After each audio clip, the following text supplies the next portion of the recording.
UOL Corinthians.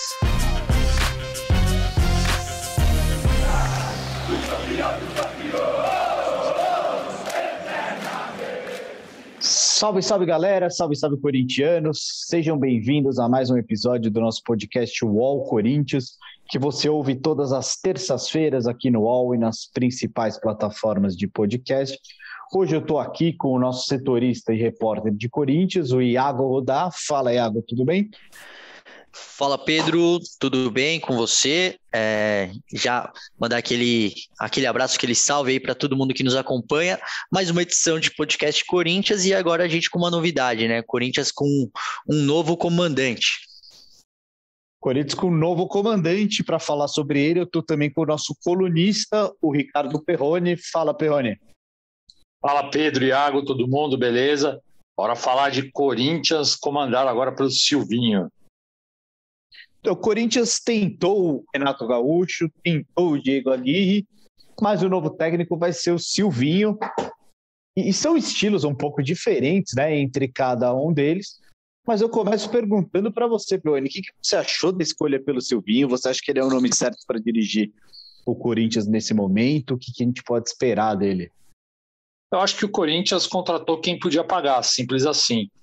Não combina com o discurso que a diretoria vinha tendo, que as pessoas no clube vinham falando ali. Todo mundo dizia o seguinte: o Corinthians precisa de um técnico experiente e que usasse os garotos, que soubesse usar os garotos. O Silvinho não é experiente, existe uma grande preocupação lá de ser alguém que saiba lidar com aqueles caras com os medalhões. O cara tem que ser um cara cascudo, isso foi falado o tempo inteiro.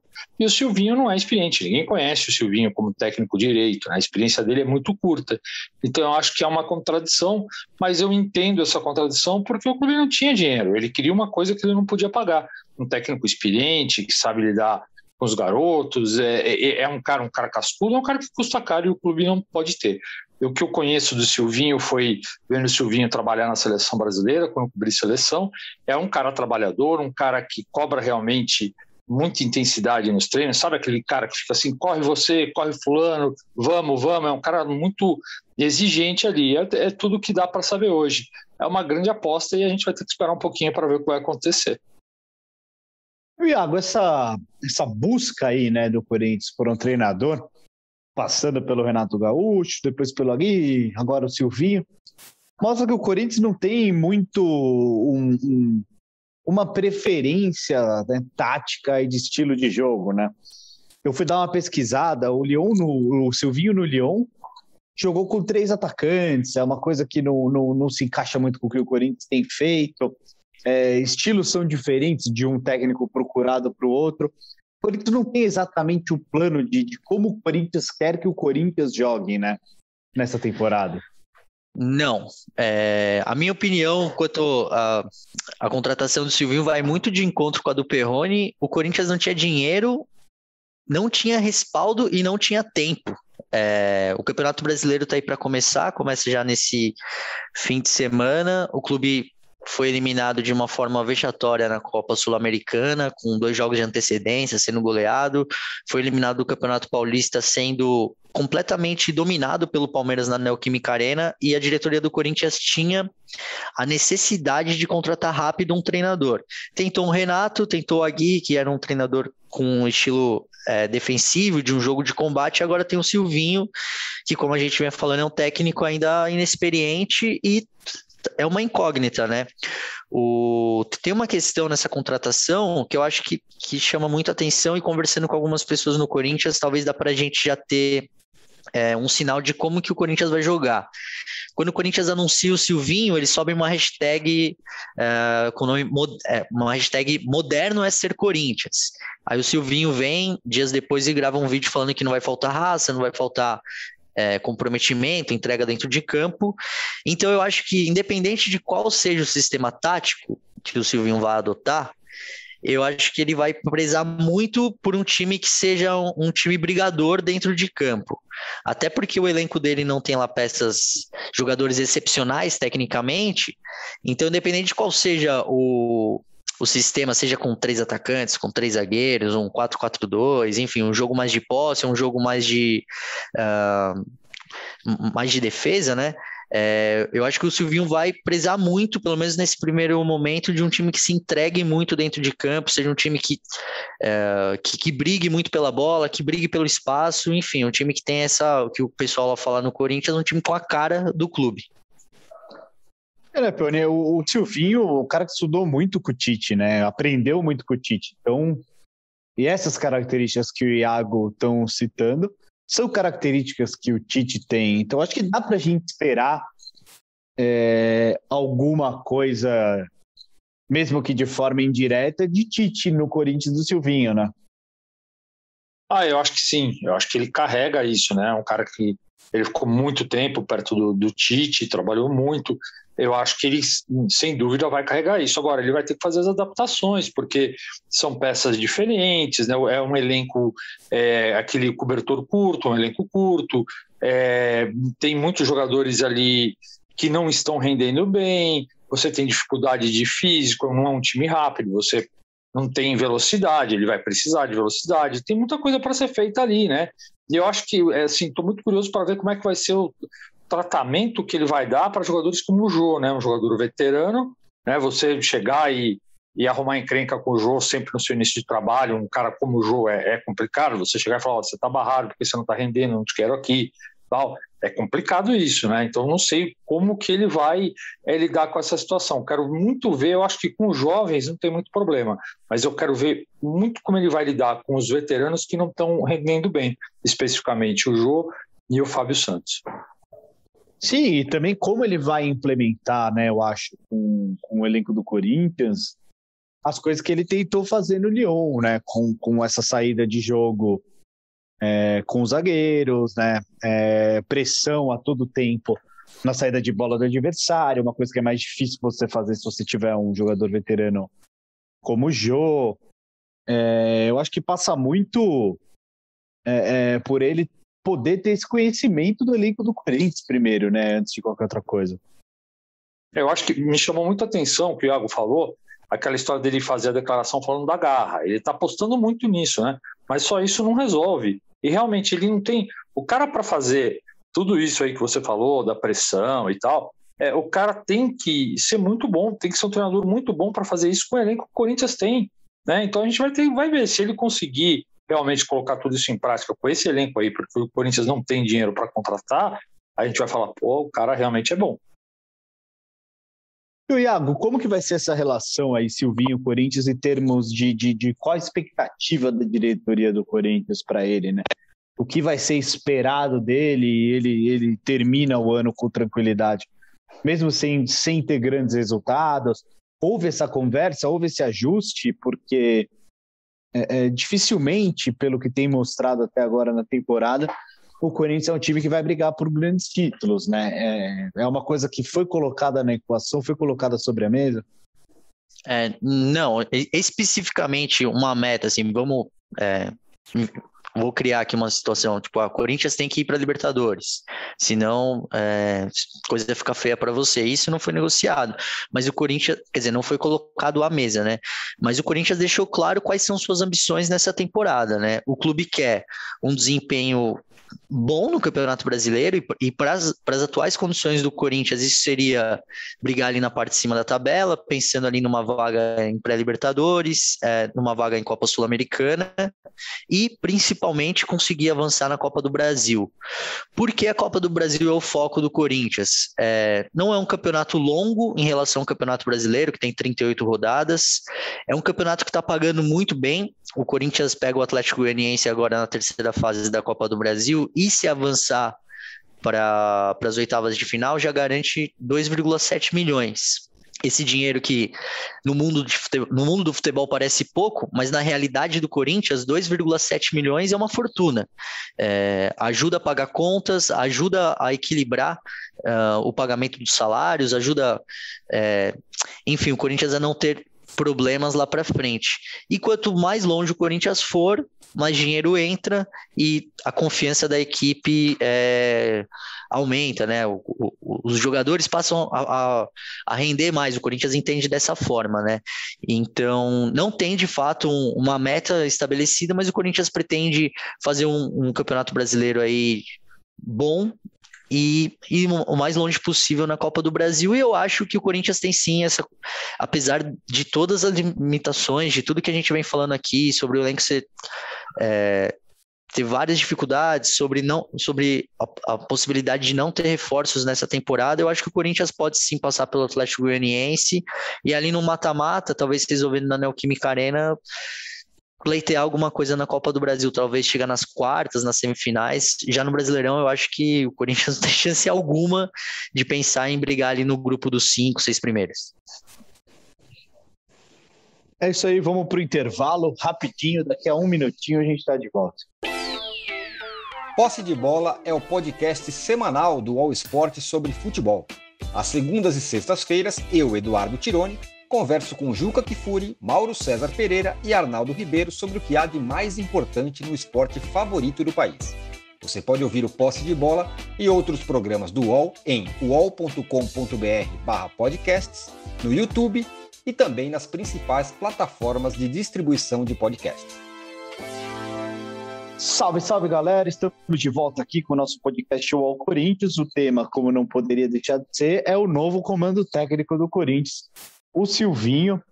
E, Perrone, o natural quando um treinador começa um trabalho no clube é ele pedir reforços. Ele normalmente, os técnicos apresentam aí uma lista com alguns jogadores, algumas carências. O Silvinho, se fizer isso ou se fez isso, você acha que tem perigo dele não receber absolutamente nada? Ele não deve receber nenhum tipo de reforço? O Corinthians vai para a sequência da temporada com esse elenco? Ou você acha que pode ter aí uma outra surpresa? Pelo que eu escuto lá, a ideia é conseguir fazer 1 ou 2 contratações. Só que os caras estão assim, olha, a gente só vai fazer quando for realmente uma coisa que cabe no nosso bolso. A gente não vai endividar mais o clube, vai ter que ser uma coisa bem, um cara que está livre. Então, esse tipo de contratação demora mesmo, né? Você vai ter que achar um cara que se encaixa no que o técnico quer e que se encaixa no seu bolso. E isso é difícil, é mais complicado. Eu não sei se o Iago tem alguma informação diferente, mas a informação que eu tenho é que a gente pode ter no Corinthians ali até umas 2 contratações, mas vai ser uma coisa que vai demorar um pouquinho. E o que eu percebi é que a comissão técnica fixa do clube está querendo entregar soluções para o Silvinho dentro do que eles têm. Por exemplo, tentar recuperar o Arauz. Chegar e falar, você não vai ter reforço, mas esse cara aqui que estava encostado você pode usar. Me parece que esse vai ser o caminho que ele vai ter que buscar. Sim, e né, as contratações, se vierem, vão ser apostas, né? O Silvinho chega consciente da situação financeira do clube, né? Chega. Não, o Silvinho tem total consciência, assim como o Corinthians deixou bem claro também para o Renato Gaúcho e para o Agui quais eram as condições de um possível contrato, né? O que vai acontecer, o que deve acontecer no Corinthians, na verdade, é que o clube, no fim do mês que vem, no fim de junho, deve sair o Gemerson e deve sair o Otério. Com isso, abre um espaço na folha salarial. Com esse dinheiro disponível, o Corinthians deve negociar alguns nomes. Não quer dizer que o Corinthians vai num outro clube ou num clube estrangeiro fazer uma proposta por um atleta que está no mercado. Não, o Corinthians vai buscar um cara que está livre, um cara que pode ser emprestado por um outro clube, tentar fazer um negócio ali que preencha essa questão salarial. Agora, desembolsar um valor para comprar um atleta, a chance disso acontecer é praticamente zero. Assim, o Corinthians não tem dinheiro em caixa, não vai ter fluxo em caixa esse ano para fazer esse tipo de contratação. Então, na verdade, deve chegar sim um ou outro reforço, mas com essas condições. Ali é uma negociação que não chama tanta atenção, que não tem valores milionários aí envolvidos. E essa questão que o Perrone falou de recuperar jogadores é de fato a grande aposta do Corinthians, né? O Arauz é um nome que se encaixa, o Matheus Vital, que já vinha fazendo uma boa temporada com o Mancini, é um cara que o Mancini conta muito, que essa comissão técnica fixa conta muito, porque jogador jovem com potencial, que está no momento técnico bom, pode vir a crescer. Lucas Piton também, enfim, o Corinthians vai apostar nesse tipo de jogador, nesse perfil de jogador, para conseguir fazer uma temporada competitiva aí no segundo semestre. Mas aí não é uma sinuca, Perrone, porque o Corinthians aposta nesse perfil de jogador, Se o jogador se destacar, eu acho que acaba sendo inevitável que ele seja bem vendido, né? E o valor dessa venda depois dificilmente vai ser usado em reposição, né? Sem dúvida. A situação do Corinthians ela é muito delicada, né? Ela é muito delicada. Exatamente o que você falou, se você revela um bom jogador, vai chegar uma proposta, você vai ter que vender o cara, você desarruma o time de novo e não vai conseguir trazer benefícios em contratações, você tem que pagar a dívida, as contas ali toda hora sofrem bloqueios na justiça. A situação do Corinthians é muito delicada, né? O Corinthians precisa de muita gente boa trabalhando lá, na diretoria, na comissão técnica, porque tem risco sim, não vamos mentir, né? Tem risco de ser rebaixado, eu acho que é difícil discordar disso. Então o Corinthians precisa de muita competência para conseguir sair dessa situação. Ô Iago, como é que está essa parte financeira de salário, de as despesas do dia a dia no Corinthians hoje? O Corinthians, recentemente, matéria que eu e o Perrone assinamos juntos, atrasou os salários dos funcionários. Os salários deveriam ter sido depositados, deixa eu até abrir o calendário aqui, no dia 7 de maio, que são o dinheiro referente ao trabalhado no mês de abril, e o Corinthians pagou no dia 11. É um atraso pequeno, mas não deixa de ser um atraso. Então, hoje, tá tudo em dia, em questão trabalhista, né, das pessoas que estão lá. Mas o Corinthians tem grandes dificuldades de manter os salários em dias. Mês após mês, é um trabalho árduo para conseguir fazer isso. No mês de maio, teve esse pequeno atraso. Mas a diretoria segue trabalhando, segue buscando novos investidores, principalmente cortando gastos para que consiga manter as contas em dia, porque como o Duílio já falou inúmeras vezes, a taça, o título do Corinthians esse ano é equalizar as contas, é pagar as dívidas que o clube tem. Então é um trabalho árduo para conseguir pagar. Nesse mês atrasou, mês que vem é uma incógnita. A gente não sabe se o Corinthians vai conseguir ou não pagar o que ele deve aí para os seus funcionários.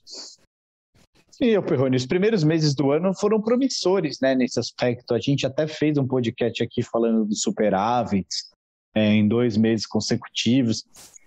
Segue nesse caminho esse trabalho de redução de dívida, de corte de custos? Segue, e aí acho que do fato de o Corinthians não ter contratado jogadores, né, tem muito a ver com isso. Eles estão realmente puxando o máximo que dá, né, o máximo, e eles seguem tentando esse pequeno superávit. É que tem muita dívida para pagar, né? Então não dá para dizer que vamos ter superávit todo mês, vamos terminar o ano bem. Não é isso, vai economizando para tentar equacionar as contas, mas eu acho que hoje o grande problema é essa asfixia provocada pelas dívidas, né? Porque se você vende um jogador, entra dinheiro na conta, tem todo mundo pedindo bloqueio, o Corinthians precisa ser hábil para negociar aí com seus credores, porque mesmo que ele consiga um superávit, fica todo mundo de olho, né?